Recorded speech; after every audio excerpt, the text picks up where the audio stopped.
معرفت کورس کی 39ویں نشست میں خوش آمدید۔ آج ہم اللہ تعالیٰ کا جو صفاتی نام پڑھنے جا رہے ہیں وہ ہے المقیت۔ المقیت کا اگر آپ سے حرفی مادہ دیکھنا چاہیں تو وہ ہے کاف، واو اور تا، یعنی کہ قوت۔ اب جب میں نے ایک لفظ بولا نا قوت، آپ کے ذہنوں کے اندر یقینی طور پر جو ایک ہیولا اور جو امیج بنا ہوگا وہ بنا ہوگا پاور۔ قوت جب میں نے بولا عربی میں تو آپ کے ذہن میں آیا ہوگا شاید یہ کسی کام کو کرنے کے لیے فورس کی بات ہو رہی ہے۔ تو ویسے یہ صرف قوت ہی کی ایک بات نہیں ہے، بہت سے لفظ ہیں جب وہ آپ کی زبان میں آتے ہیں یا ایک زبان سے دوسری زبان میں ٹریول کرتے ہیں ان کے معنی کافی حد تک بدل جایا کرتے ہیں۔ لیکن ایک بات بونس کے طور پر قبول کیجئے کہ عربی میں قوت کا جو لفظ ہے اس کے اندر لازمی طور پر جو ایک چیز پائی جاتی ہے وہ ہے رزق کی فراہمی۔ وہ کیا ہے؟ رزق کی فراہمی، یعنی کہ قوت کا مطلب ہوتا ہے رزق۔ یہ اگر میں بائی فورس اگر کوئی کام کر رہا ہوں تو یہ قوت نہیں ہے، بلکہ قوت یہ ہے اگر میں آپ کو کچھ دے رہا ہوں، اگر میں کوئی رزق فراہم کر رہا ہوں، میں آپ کو کھانے کے لیے کچھ دے رہا ہوں، میں آپ کو پہننے کے لیے کچھ دے رہا ہوں، میں آپ کو جاننے کے لیے کچھ دے رہا ہوں، میں آپ کو کچھ سکھا رہا ہوں، یہ تمام تر میں آپ کا کوئی تعلق بنا رہا ہوں، جو بھی میں آپ کو کچھ ایسا دے رہا ہوں جو کہ آپ کے لیے رزق ثابت ہو، یعنی کہ وہ آپ کے لیے فائدہ مند ثابت ہو، تو اس کو کہتے ہیں قوت۔ اب ذرا دیکھیے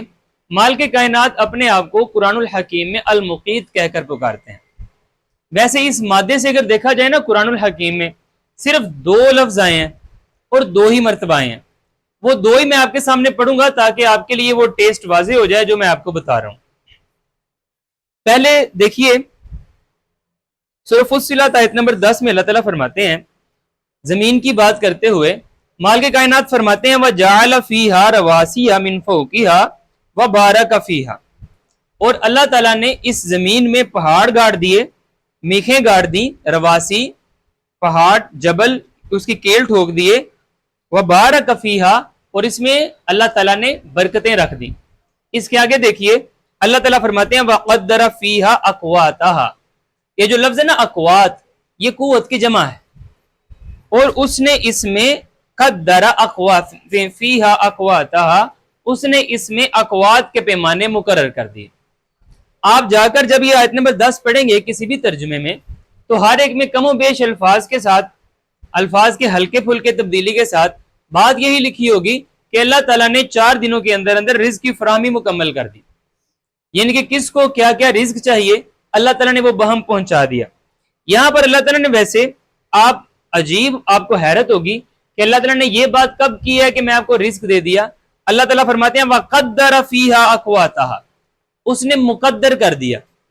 اس نے رزق کے پیمانے مقرر کر دیے۔ رزق کے پیمانے مقرر کر دیے کا مطلب کیا ہے؟ کس میں کیا صلاحیت رکھنی ہے وہ اس نے رکھ دی۔ مثال کے طور پر انسانوں کو جینے کے لیے خوراک کی ضرورت ہوگی، اللہ تعالیٰ نے اس ضرورت کو پورا کرنے کے لیے زمین کے اندر یہ صلاحیت ودیت کر دی کہ اس کے اندر بیج ڈالا جائے تو وہ فصل اگے، درخت اگے، اس پر پھل اور آپ کے لیے اناج اگے۔ اللہ تعالیٰ نے بیج کے اندر یہ صلاحیت ودیت کر دی کہ وہ بڑا ہو کر درخت یا پودا بنے اور آپ کی اور جانوروں کی غذا بن سکے۔ اسی طرح سے تمام تر معاملات اب چلتے چلے جائیں گے۔ آپ کے رزق کے لیے جو جو چیز کی ضرورت موجود ہو سکتی تھی مال کے کائنات نے اس ہر ایک چیز کا بندوبست فرما دیا۔ تو اللہ تعالیٰ فرماتے ہیں وَقَدَّرَ فِيهَا أَقْوَاتَهَا فِي 4 أَيَّامٍ، تو اس نے 4 دنوں کے اندر اندر 4 دنوں میں یہ سارے کے سارے رزق آپ کے لیے بہم پہنچا دیے۔ یہاں پر ویسے رک کر میں آپ کو ایک بات بتانا چاہوں گا، جب میں رزق کی بات کی ہے تو رزق کے مثال کے طور پر بھی میں نے صرف روٹی ہی لی ہے، حالانکہ رزق سے نہ صرف مراد روٹی ہے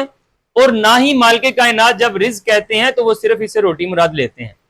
اس سے ہر وہ چیز مراد ہوتی ہے جس کی آپ کو ضرورت ہے۔ اب مجھے ذرا بتائیے آپ کے جسم کو جس چیز کی ضرورت ہے المقیت نے کیا اس کی قوت آپ کو اس کا رزق یہاں پر بہم پہنچایا ہے؟ کیا اس نے پوری طرح سے بندوبست کی سکیم آپ کو دکھائی ہے؟ مثال کے طور پر دیکھیے آپ کو دیکھنا ہے، آپ کے دیکھنے کے لیے ایک روشنی کی ضرورت ہے، اس نے روشنی آپ کو فری آف کاسٹ دے دی سورج کی موجودگی کی صورت میں۔ آپ کو انرجی چاہیے اور آپ جتنی انرجی استعمال کرتے ہیں اس سے وافر اس نے آپ کو دے دی۔ آپ کو پانی چاہیے تو اس نے آپ کو پانی فراہم کر دیا، بلکہ پانی آپ کو فریش واٹر چاہیے تو اس نے فریش واٹر کا سائیکل آپ کے لیے چلا دیا۔ اب یہ فریش واٹر آپ کے لیے سٹور نہیں کیا جا سکتا، اگر فریش واٹر ہی زیادہ سٹور کیا جائے گا اس میں بہت زیادہ طرح طرح کے بیکٹیریاز پیدا ہو جائیں گے، تو اس نے سٹور کرنے کے لیے سب سے بڑا ریزرویئر سمندر کی صورت میں کھارا پانی انتہا سے زیادہ نمکین بنا دیا تاکہ اچھی طرح سے محفوظ رہ سکے، اور اس کو فلٹر کرنے کے لیے بادلوں کا نظام، وہ صرف نمک چھوڑ کر بخارات بن کر اڑیں گے، بارش برسے گی، آپ کو فریش واٹر مل جائے گا۔ اب یہ سارے کا سارا نظام مالک کائنات آپ کے لیے چلا رہے ہیں۔ آپ کو سانس لینے کے لیے آکسیجن کی ضرورت تھی تو آکسیجن کو مینٹین کرنے کے لیے اس نے پودوں میں یہ صلاحیت ودیت کر دی کہ وہ آپ کے لیے اپنی فوٹو سینتھیسس کے دوران خوراک کے ساتھ ساتھ آکسیجن بھی بناتے رہیں۔ اسی طرح سے آپ کو جو چیز کی ضرورت تھی مالک کائنات نے اس کا وسیلہ یہاں پر مقرر کر دیا، اس کا ایک مقدر کر دیا، ایک پیمانہ مقرر کر دیا، ایک راستہ بتا دیا کہ اس راستے سے چلو گے تو یہاں سے مل جائے گی۔ مثال کے طور پر میں صرف آپ کو سمجھانے کے لیے ایک بات کہہ رہا ہوں کہ یہاں سے فرض کریں کہ میں اکیڈمی سے باہر جا رہا ہوں کچھ دنوں کے لیے، آپ کی روزی روٹی کی ذمہ داری فرض کر لیتے ہیں کہ اللہ تعالیٰ نے میرے سپرد کی ہے۔ میں جاتے ہوئے آپ کو کہتا ہوں کہ فریج کے اندر یہ چیز پڑی ہوئی ہے کھانے کے لیے، اگر آپ نے کھانا پکانا ہے تو فلاں فلاں جگہ پر یہ سامان پڑا ہوا ہے، آپ نے اگر کوئی ہاتھ منہ دھونا ہے صابن وغیرہ یہاں پڑے ہیں، ہر چیز میں آپ کو بتا جاتا ہوں کہ فلاں چیز وہاں پر پڑی ہوئی ہے، آپ وہاں سے جا کے استعمال کر لیجئے گا۔ ہر چیز آپ کے ہاتھ میں پکڑا دینا یہ تو آپ پر برڈن ہوتا نا، کہ میں آپ کو کہتا چولی کرو، ایلو ہے دالاں ہے چینی ہے روٹی ہے صابن جے خیر وہ تھوڑی کو پیسٹ بھی کاٹ دیں، تو یہ آپ کے لیے برڈن ہو جاتا۔ یہ اچھی بات نہ ہوتی۔ اچھی بات یہی ہے کہ میں ہر شے کو مقدر کر دوں آپ کے لیے، اس کی ایک معین جگہ پر رکھ دوں، پھل کو میں ایک ایسی جگہ پر رکھوں جہاں پر وہ خراب نہ ہو، فریج کے نیچے والے خانے میں، گوشت اگر میں نے آپ کے لیے فریز کرنا ہے تو اس کو اوپر والے خانے میں، اگر میں نے آپ کے لیے کوئی چیز فریز کرنی ہے برف وغیرہ جمانی ہے تو فریزر میں۔ آپ کے لیے ہر چیز کی ایک محدود اور اس کے انوائرمنٹ کے حساب سے میں نے جگہ مختص کی، یہی میری دانائی ہے، تو مجھے ایسا ہی کرنا چاہیے تھا۔ مالک کائنات سے یہ عجیب طرح کا بعض اوقات ہم سوال کر دیتے ہیں، اللہ تعالیٰ رازق ہے، لوگ بھوکے کیوں مر رہے ہیں، لوگوں کو رزق کیوں نہیں مل رہا؟ اللہ تعالیٰ نے پڑھولے تھے کسے جا کے دانے نہیں پائے؟ اللہ تعالیٰ نے آپ کے لیے مقدر کر دیا ہے کہ زمین میں دانا ڈالو گے اس کے بدلے میں پودا اگے گا، فصل اگے گی اور آپ اس میں سے کھا سکیں گے۔ مالک کائنات نے آپ کے لیے دائرے مقرر کر دیے کہ اگر کوئی بھی معاشی نظام دنیا بنا لے گی تو اس کے اندر آپ کو اگر اچھی طرح سے اسٹرانگلی آپ نے ایگزسٹ کرنا ہے، اللہ تعالیٰ نے آپ کو کل العفو کا قاعدہ سکھا دیا۔ البتہ المختصر، اللہ تعالیٰ نے آپ کا رزق مقدر کر دیا، آپ کا اقوات قوت کی جمع مقدر کر دی، آپ کو جو چیز جس انداز میں درکار تھی مال کے کائنات نے وافر مقدار میں آپ کے لیے سٹور کر دی۔ اب ذرا دیکھیے یہ اللہ تعالیٰ کا رزق کس کو ملے گا اور کتنا ملے گا اور کیسے ملے گا۔ صرف 2 ہی مرتبہ یہ روٹ یہاں پر آیا ہے قرآن الحکیم میں، اور دوسری مرتبہ سورۃ النساء آیت نمبر 85 میں آیا ہے۔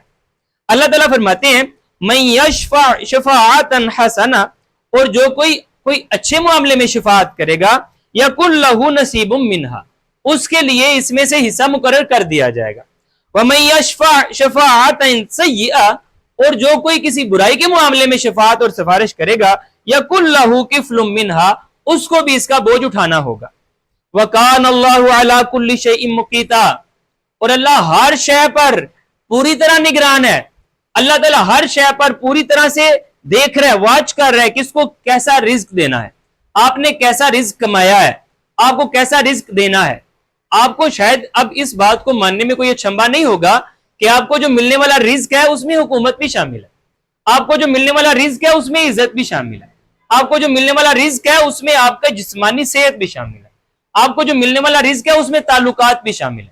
آپ کو جو ملنے والا رزق ہے اس میں علم بھی شامل ہے۔ اب تک میں نے میجورٹیلی جتنی بھی باتیں کی ہیں وہ تمام تر رزق کا تعلق آپ کے حیوانی جسم کے ساتھ ہے، اور اللہ تعالیٰ نے آپ کے اندر جو روح ودیت کی ہے اس کے بھی تو رزق کا اللہ نے بندوبست کیا ہے۔ جس نے اس حیوانی جسم کا اتنے آسان طریقے سے بندوبست کر دیا ہے، کیا اس نے روح کو یوں ہی لاوارث چھوڑ دیا ہوگا؟ بالکل نہیں۔ اس کی نشو و نما کے لیے، اس کی بہتری کے لیے، اس کی بقا کے لیے اللہ تعالیٰ نے آپ کے اندر ضمیر سیٹ کیا، آپ کے اندر اللہ تعالیٰ نے قلب لگایا جو آپ کو ہر لمحہ بتاتا ہے آپ اچھا کر رہے ہیں یا پھر آپ کچھ غلط کر رہے ہیں۔ اگر آپ کسی کا حق مارنے کی کوشش کریں گے، وہ آپ کے اندر بیٹھا ہوا قلب، وہ آپ کے اندر اللہ تعالیٰ کا انسٹالڈ قرآن آپ کو بتائے گا کہ آپ یہاں پر غلط کر رہے ہیں۔ ایک تو آپ کی روح کی پیوریفائی کے لیے، اس کی پیورٹی کو قائم کرنے کے لیے، اس کی اس آلودگی سے اس کو پاک رکھنے کے لیے اللہ نے آپ کے اندر ضمیر کا اہتمام کیا۔ لیکن مسئلہ یہ ہے کہ ہم ضمیر کو مینیپولیٹ کر سکتے ہیں۔ ہم کسی ایک گناہ کو ایک بار کریں، وہ ہمیں بہت برا لگے گا اور ہمارا دل چاہے گا کہ ہم اسے توبہ کریں،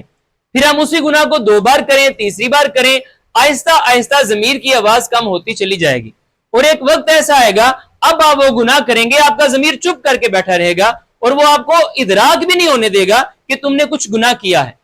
اس کی آپ بڑی سادہ سی مثالیں لے سکتے ہیں۔ اللہ نہ کرے ممکن ہے آپ کو جھوٹ کی عادت ہو، ممکن ہے کسی کی پیٹھ پیچھے آپ کو بات کرنے کی، اس کی غیبت کرنے کی عادت ہو، ممکن ہے کسی کو ٹیز کرنے کی آپ کو عادت ہو، ممکن ہے کسی کمزور کو دبانے کے آپ کو اچھا لگتا ہو، کچھ بھی ہو سکتا ہے۔ اب ان میں سے اگر اس کے علاوہ کوئی گناہ ایسا ہے کہ جب وہ گناہ آپ کرتے ہیں تو آپ کا ضمیر آپ کو ملامت نہیں کرتا، آپ کے اندر بیٹھا قرآن خاموشی سے بیٹھا رہتا ہے، آپ کا قلب بالکل بے چین نہیں ہوتا۔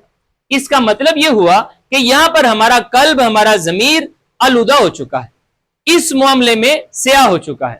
اب چونکہ یہاں پر ہمارا ضمیر یا ہمارا قلب بالکل ڈی کیلیبریٹ ہونے کی صلاحیت رکھتا ہے، خراب ہو سکتا ہے، اس کی کیلیبریشن کے لیے، اس روح کی اس توازن کو قائم رکھنے والے اس ضمیر کی کیلیبریشن کے لیے اللہ تعالیٰ نے ایک میزان، ایک فرقان قرآن کی صورت میں آپ کے ہاتھوں میں تھما دیا۔ یہ قرآن میں یہ صلاحیت ہے کہ یہ آپ کے ڈی کیلیبریٹڈ ضمیر کو، آپ کے آلودہ قلب کو یہ بالکل آلودگی سے پاک کرنے پر قادر ہے۔ اگر آپ نیوٹرل ہو کر اسے پڑھیں گے اور ایمانداری سے پڑھیں گے، چونکہ اللہ نے کہا ہے یہ عربی میں ہے اور اسے عربی میں پڑھیں گے، اور جب آپ کو یہ کچھ حد تک آپ کوشش کریں گے صرف، باقی مالک کائنات آپ پر راستے آسان کر دے گا، اور پھر اس کا کیا ہوگا؟ اس کا نتیجہ یہ ہوگا کہ آپ کی ڈی کیلیبریشن بالکل ٹھیک ہو جائے گی، آپ کا ضمیر دوبارہ سے آپ کو ملامت کرنا شروع کر دے گا۔ جیسے آپ کبھی کچھ اگر الٹا سیدھا کھا لیں، آپ تھوڑی زیادہ محنت کر لیں، آپ اچانک سردی میں چلے جائیں یا سردی میں سے گرمی میں چلے جائیں، آپ کو بخار ہو جاتا ہے۔ یہ جو بخار ہو جاتا ہے یہ ایک انڈیکیشن ہے، یہ ایک اشارہ ہے کہ کچھ غلط ہو رہا ہے۔ ٹیک اے ریسٹ، آپ رکیے اور سوچئے، اپنا کچھ سے محاسبہ کیجئے، کچھ غلط ہو گیا ہے۔ یہ جیسے آپ کا انڈیکیٹر ہے بخار ہو جانا، ایسے ہی آپ کی روح کا انڈیکیٹر ہے بے چین ہو جانا، تو لہٰذا وہ بے چینی واپس بحال ہو جائے گی قرآن پڑھنے کے ساتھ، پھر آپ ڈیفینیٹلی ہر برے کام سے رکنا شروع کر دیں گے، اور جب آپ ہر برے کام سے رکنا شروع کر دیں گے، آپ کی ساری سفارشات اچھائی کے لیے ہوں گی، آپ کو اچھائی کا بدلہ ملنا شروع ہو جائے گا۔ اب ذرا دیکھیے اس قرآن میں آپ کے لیے اللہ تعالیٰ نے رزق کیسے آپ کو ملے گا اور کیسا ملے گا۔ اللہ تعالیٰ نے ایک قاعدہ آپ کے لیے مقرر کر دیا۔ اللہ تعالیٰ فرماتے ہیں کہ جو کوئی بھی اچھائی کی شفاعت کرے گا، اچھائی کی سفارش کرے گا، اس کے لیے اس میں سے حصہ ہے، اور جو کوئی بھی برائی کی سفارش کرے گا، برائی کا ساتھ دے گا، وہ اسی کے ساتھ ویسا ہی بوجھ اٹھائے گا۔ یہ دو باتیں کرنے کے بعد اب رزق ہی کی تو بات ہو رہی ہے کہ کس کو اچھا رزق ملنا ہے اور کس کو برا رزق ملنا ہے۔ پھر اللہ تعالیٰ فرماتے ہیں وَقَانَ اللَّهُ عَلَىٰ كُلِّ شَيْءٍ مُقِيتًا، سارے رزق دینے والا اللہ ہی تو ہے، اللہ ہی تو نگران ہے سارے کا سارا۔ تو یہاں پر مقیت کا مطلب ہمیں سمجھ آ گیا۔ اب آپ کو اگر کبھی ایسا لگے کہ آپ کو کوئی رزق کی فراہمی میسر نہیں آ رہی، آپ کو راستہ نظر نہیں آ رہا کہ میں یہ والا معاملہ کرنا چاہ رہا ہوں تو کیوں نہیں ہو پا رہا، وہ کسی بھی طرز کا ہو سکتا ہے، وہ آپ کے اس حیوانی جسم سے متعلق ہو سکتا ہے، وہ آپ کی روح سے متعلق ہو سکتا ہے، جس بھی چیز کے متعلق ہو۔ اگر آپ کو کبھی رزق نہ ملے، اگر آپ کو کبھی کوئی چیز کا سہارا نہ ملے، اگر آپ کو لگ رہا ہو کہ مجھے سکون نہیں مل رہا، اگر آپ کو لگ رہا ہو مجھے جتنا پیسہ چاہیے وہ نہیں مل رہا، جتنی عزت درکار ہے وہ نہیں مل رہی، جتنی صحت درکار ہے وہ نہیں مل رہی، یا کوئی بھی ایسی چیز، میرا اللہ سے رابطہ قائم کیوں نہیں ہو رہا، یا کوئی بھی ایسی چیز جس کی آپ کو ضرورت محسوس ہو، تو یقین جانیے اللہ تعالیٰ نے آپ کے لیے یہ تمام کے تمام وسائل یہاں پر مہیا کر رکھے ہیں۔ اللہ تعالیٰ نے مقدر کر دیے ہیں وہ پیمانے، آپ کو صرف اب ڈرار کا پتہ ہونا چاہیے کہ کون سی چیز کہاں پر پڑی ہوئی ہے، تاکہ آپ وہاں سے جا کے اسے اٹھا لیں، یا اسے کس طرح سے حاصل کرنا ہے آپ حاصل کر لیں۔ تو اس کے لیے آپ کو کیا کرنا ہوگا؟ اپنے ضمیر سے بات کرنی ہوگی، اگر وہ ڈی کیلیبریٹڈ نہیں ہے تو اگر وہ ڈی کیلیبریٹ ہو گیا ہے تو آپ کو قرآن سے مدد لینی ہوگی اور اللہ کو پکارنا ہوگا المقیت کے نام سے. تو اللہ کو المقیت کے نام سے کب پکارنا ہے؟ جب آپ کو اپنا رزق تلاش کرنا ہے. جب رزق تلاش کرنے کی باری آئے، جب آپ کو لگے کہ مال کے کائنات مجھے یہ والا رزق زیادہ فراہم کریں، یا مال کے کائنات مجھے آپ اس سے استدعا کرنا چاہیں کہ مجھے اس چیز کی اس وقت ضرورت ہے تو مجھے بہم پہنچائی جائے، تو آپ اللہ کو المقیت کے نام سے پکاریے گا.